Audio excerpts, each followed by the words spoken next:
అన్నా ఇదే ఊరన్నా? దొనకొండ. దగ్గర మొబైల్ ఉంది, కొంచెం మొబైల్ తీసుకొని కొంచెం నేను ఒక 500 ఏమైనా ఇస్తారా అన్న? మొబైలా? ఏం మొబైల్ ఇది? వివో అన్న. నీదేనా దొంగతనం? దొంగతనం ఏం కాదన్న, నా దగ్గర 2 మొబైల్స్ ఉంటే అంటే ఒకటి అంటే ఛార్జీకి మనీ లేవని. ఎంతకి ఇస్తావు? ఒక 500 ఇవ్వన్నా. ఏంది రెడ్డి కొనుక్కొచ్చుకున్నా రెడ్డి? 500కి ఏందైనా కానీ అంటే నాకు అర్జెంట్ అన్న, అంటే ఛార్జీకి లేవు, గుంటూరు దాకా వెళ్ళాలి. ఆడు వచ్చాడంటే పెద్ద తలనొప్పరా. వచ్చేసాడు రాడు.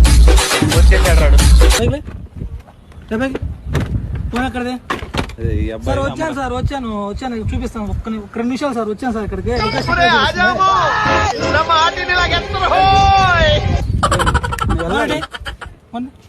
ఫోన్ ఈ అబ్బాయి ఇచ్చాడు సార్. ఈ అబ్బాయి ఇచ్చాడు. ఫోన్ కొట్టేసిన ఫోన్ ఇది. మాట్లాడరా ఏందిరా? ఫోన్ ఈ అబ్బాయి దగ్గర ఉంది. ఇతని దగ్గర ఉంది ఫోను. లేదు సార్, ఈ అబ్బాయి అమ్మటానికి వచ్చాడు సార్. నేను అడుగుతున్నా. ఫోన్ ఎవరి చేతిలో ఉంది ఫోను? సెల్ నాకాడే ఉంది సార్, కానీ ఈ అబ్బాయి సార్ సెల్ అది. సార్ అబ్బాయి నువ్వు ఇచ్చావా? నేనేమి లేదు సార్. ఫోన్ ఎవరి చేతిలో ఉంది సార్? దెంగుతా లేదు సార్. అరే నువ్వు ఎరుపు కేసాలు దెంగ. నాకు బుద్ధలమ్మ